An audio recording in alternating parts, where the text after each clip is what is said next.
Stephanie with the Ranchers Homestead. Welcome back to the channel. So today we're going to talk tomatoes. I have been working in the garden for the last couple days, trying to get everything in the ground. I'm very late this year with the house build and us moving and all of that, and moving my entire garden spot. Last night we finished it all, and now today is planting day. So we are getting everything in the ground. But I wanted to talk about tomatoes because tomatoes are something that you can grow fairly easily, I would say. It's one of the things I grow a lot of every single year.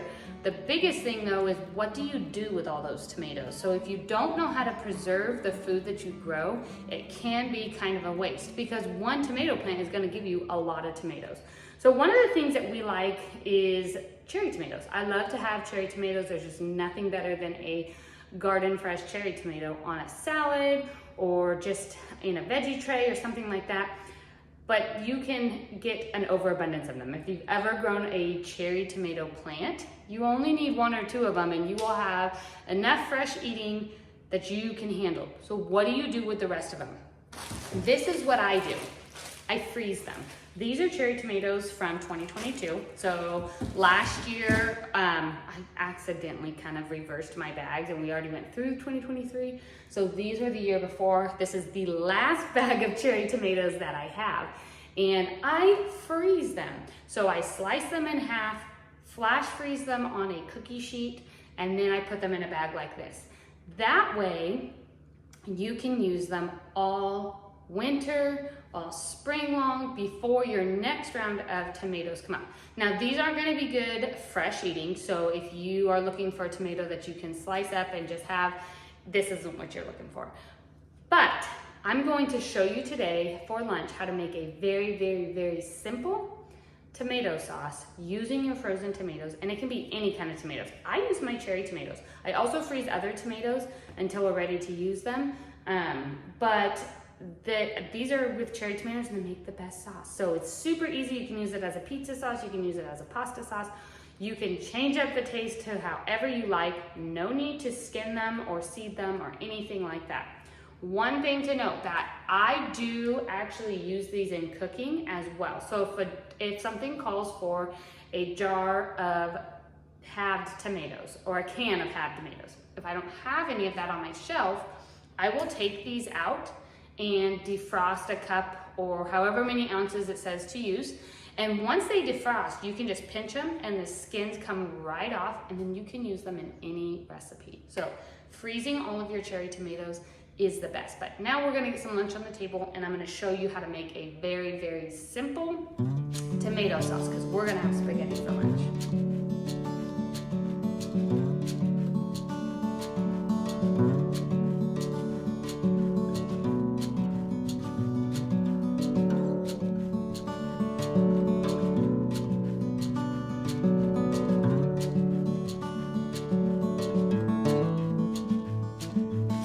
Okay, so this is how simple it is. You're just gonna take your frozen tomatoes, I don't measure them, and dump out as much as you think will make a sauce for your family onto your cookie sheet.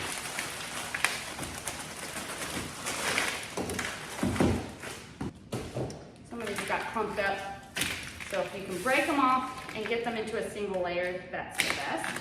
I have about 5 cloves of garlic. This little tool here is super handy for removing the skins. And I don't do anything with this. I just throw cloves of garlic on my tray. I have my oven preheating to 425. Now I'm just gonna pop this whole tray into the oven, and I'm gonna cook it until everything is soft. The onions and the garlic are just slightly golden a little bit. The tomatoes are slightly golden as well. There's lots of liquid coming out of it. And then you're able to take them out. So there's really not a time, depending on how many tomatoes you use, depending on if they're clumped together, kind of like mine, it may take longer or less time, but go ahead and just keep watching it. I watch it every 10 to 15 minutes, but I'm gonna pop it into my oven and let these cook and get soft.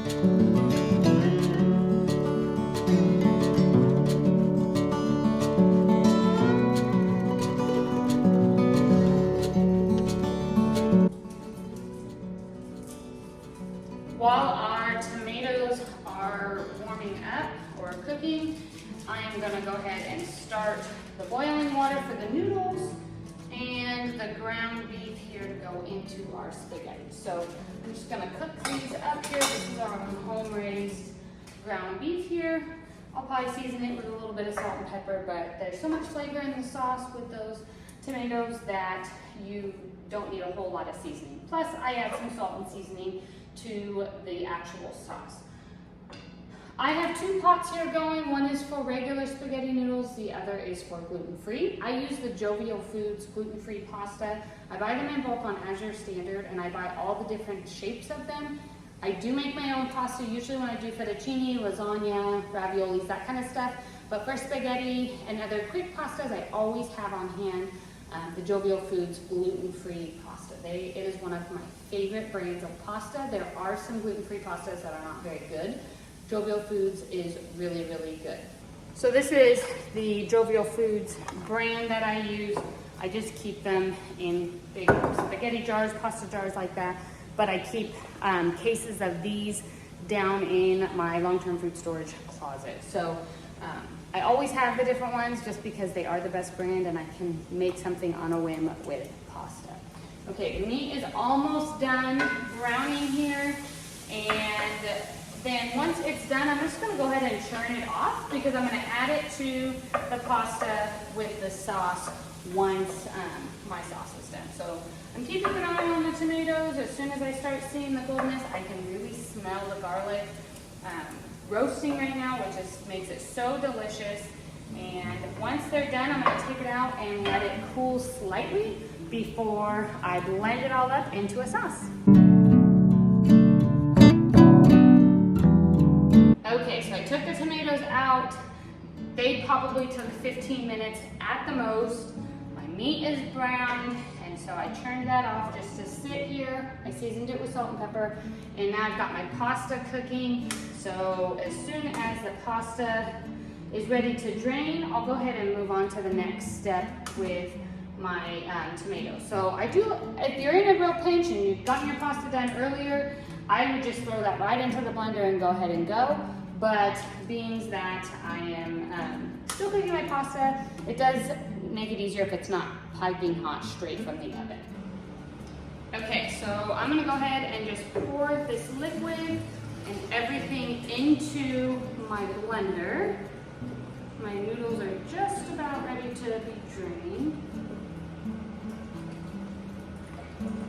And these are just a little bit warm to the touch, so it's actually perfect temperature to go into the blender. As you can see, skins and all, I'm putting it all in my blender. And now that it's all in my blender, I am just going to add spices and herbs to your liking. So this is salt, and I'm gonna go ahead and do a generous amount of salt. I have some pepper here. And any of this you can omit if you don't wanna do. I have some parsley. Oregano, basil, and like I said, I use this for pizza sauce. You can use it for really anything. Now, we're just gonna go ahead and blend this all up. Okay, it is all blended up. Ooh, it looks so good and thick. I'm gonna go ahead and taste a little bit of it. Delicious. So at that point, if I wanted to add any more spices, I would go ahead and do that and then give it another quick blend to incorporate it. This was perfect amount of spices and everything in it. So now we're ready to drain our pasta and start adding our sauce and our meat to it.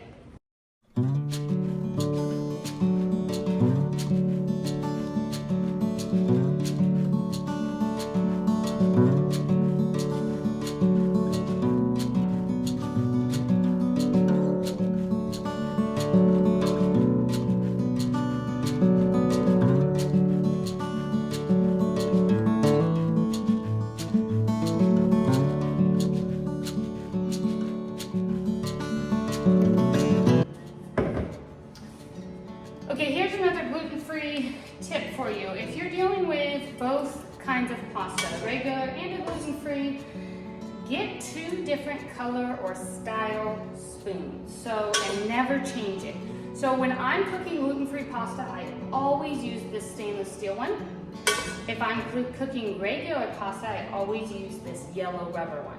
And that never changes. And that is on purpose. So that way I always know which one goes with the regular and which one goes with the gluten-free, and we never worry about cross-contamination, and we never worry, you know, my husband and our hired guy, they never have to ask which one is mine. They know theirs is always with the yellow spoon. So that's just a little gluten-free tip for you. Okay, I'm gonna go ahead and dump in my sauce.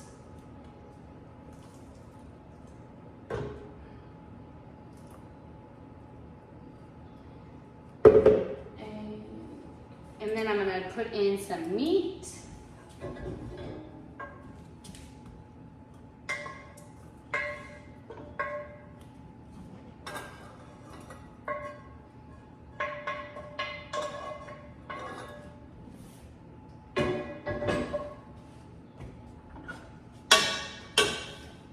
With a gas stove, the handles get really hot. All right, now I'm just gonna stir it all together.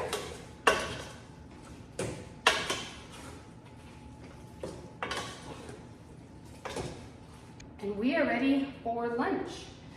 Now you have a delicious garden fresh tomato sauce on your pasta, and it didn't really take much work. So if you are in a pinch and need a quick pasta sauce, I highly encourage you to give this a try. If you're inundated with tomatoes at the end of this garden season, you don't know what to do with them all, put them all in a freezer bag and stick them in your freezer so that you can make a really quick tomato sauce whenever you need it. I hope that this was helpful, gave you a little bit of an idea what to do with all of those extra tomatoes that you grow in the garden, even cherry tomatoes. This delicious sauce was made out of cherry tomatoes. Make sure to like and subscribe to the video. I send out one new video every single week. Jump on over to the blog where you can print this recipe if you would like to. Become an email subscriber over there, and I send out an email a week with different recipes and farm life, my newest YouTube video, and all of the fun stuff. I hope this video was helpful, and we'll see you next time. Take care.